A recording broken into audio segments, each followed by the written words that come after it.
Shqipëria nuk është vetëm vendi I maleve të larta dhe detit të kaltër.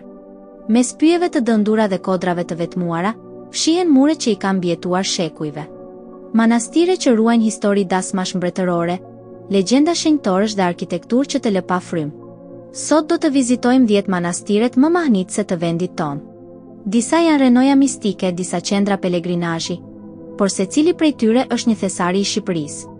Le të fillojmë. Në vendin e 10 kemi manastirin e Shënmërisë ose Ravenës. Ai ndodhet në jugun e Shqipërisë në lartësitë e Goranxisë. I ndërtuar me shekujve 13 dhe 17, ky kompleks ofron një pamje mbresëlënse mbi luginën e Drinos. Edhe pse koha ka lënë gjurmët e veta, kisha dhe mbetjet e ambienteve rrethuese të bëjnë të ndihesh sikur je kthyer pas në kohë. Në vendin e 9 gjendet manastiri I Shën Theodorit. I pozicionuar në një pikë strategjike në Dhërmi, ky manastir I shekullit të 14 të duket sikur ruan bregdetin e jugut. Kisha kryesore qëndron ende krenare, e rrethuar nga renojat e vjetra të mureve dhe qelive që dikur strehonin murgjit e vetmuar.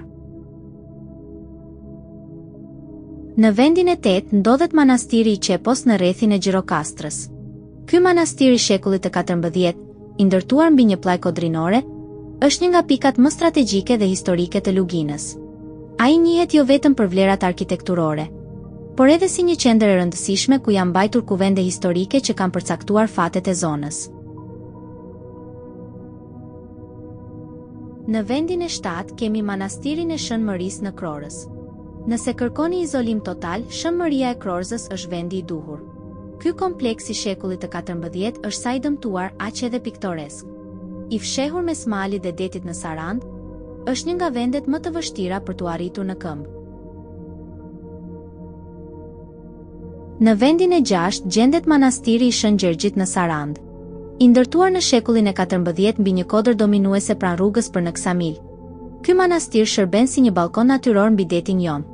Ai është një kompleks I fortifikuar mirë, ku kisha e stilit bizantin rrethohet nga mure mbrojtëse, duke ofruar një ndërthurje unike të besimit dhe mbrojtjes. Në vendin e 5 ndodhet manastiri I Shën Kozmajt në Kolkondas. I ndërtuar rreth vitit 1814 në Fier, ky manastir është një nga komplekset me të ruajtura mirë. Edhe sot, ai mbetet një qendër e rëndësishme pelegrinazhi ku besimtarët mblidhen për të nderuar Shën Kozmaj në një atmosferë qetësie absolute. Në vendin e 4 kemi manastirin e Shënmërisë në Apolloni. Brenda parkut arkeologjik ndodhet ky manastir I shekullit të 13.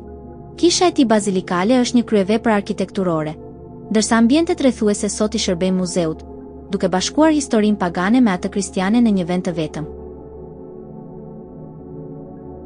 Në vendin e 3 gjendet manastiri I Shën Prodhomit. Në Voskopojen legjendare, ky manastir mban titullin si më I vjetri I zonës, I ndërtuar në vitin 1632. Qelitë e tij dykatëshe janë ende dëshmitare të kohës kur Voskopoja ishte një nga qytetet më të rëndësishme të Ballkanit. Në vendin e 2 ndodhet manastiri Shën Maris në Vlorë. I vendosur në një ishull mes lagunës në Zvërnec, ky manastir është ndoshta vendi më I dashur për turistët. I arritshëm përmes një ure druri romantike, ky kompleks I shekullit të 13 është I ruajtur në mënyrë të përkryer dhe ofron një paqe që vështirë se gjendet diku tjetër. Dhe në vendin e parë kemi manastirin e Ardenicës në Lushnjë. I ndërtuar në vitin 1282 mbi një kodër që dominon Myzeqen, ky është kompleksi më I plot dhe aktiv.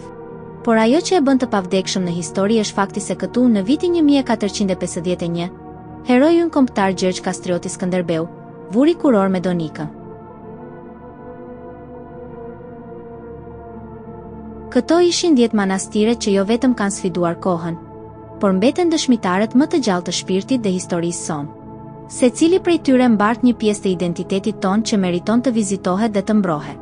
Nëse dëshironi të vizitoni këto vende magjike, të gjitha lokacionet e sakta dhe emrat e manastireve I gjeni të listuara në përshkrimin e kësaj videoje poshtë.